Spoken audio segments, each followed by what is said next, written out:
Weird, disturbing, and at times laugh-out-loud hilarious. Space Funeral is without a doubt one of the most delightfully strange and unique video games that I've ever played. Sky weighs like a lid on the spirit, aching for the light. And when embracing the horizon, it pours on us a black day which is sadder than any night. When the earth is turned into a dripping dungeon in which hope, like a bat, flutters blindly and bruises its timid wing and tender head against the walls and rotted ceilings. When the rain, stretching down its long streaks of water, imitates the bars of an enormous prison. Space Funeral, a downloadable PC game, is designed in the style of a role-playing game you might find on the Super Nintendo in the early 90s. You play as the cowardly Philip, a young boy who wears pajamas and never stops crying. Philip, after having been kicked out of his house by his parents, sets off on a journey for the legendary and mysterious City of Forms, to which Philip's entire world owes its existence. Early on in Philip's journey, he meets Leghorse, who is quite literally a horse made entirely out of severed human legs.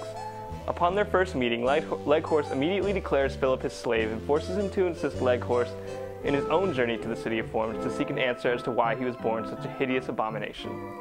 Along the way, the duo encounters mobsters, monsters, and even the Prince of Darkness himself, Dracula. Just remember to bring some weed.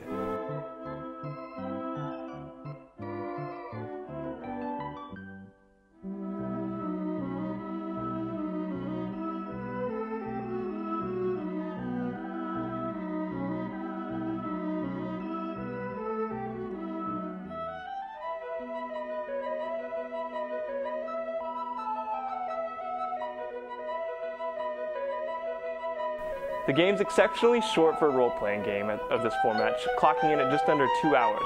This is mostly due to the game's incredibly easy combat that has most enemies dead in a single hit.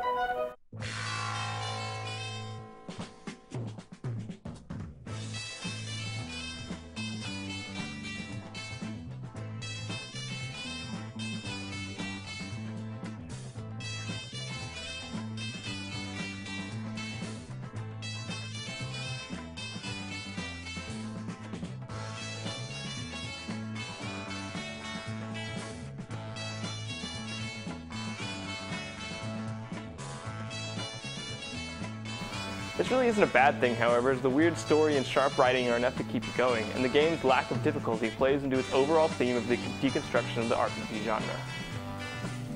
The best descriptor I've found for the game's art style is beautifully crude. The game's sprites look as if they were drawn by a child. Well, if that child was having a bad trip on some psychedelics.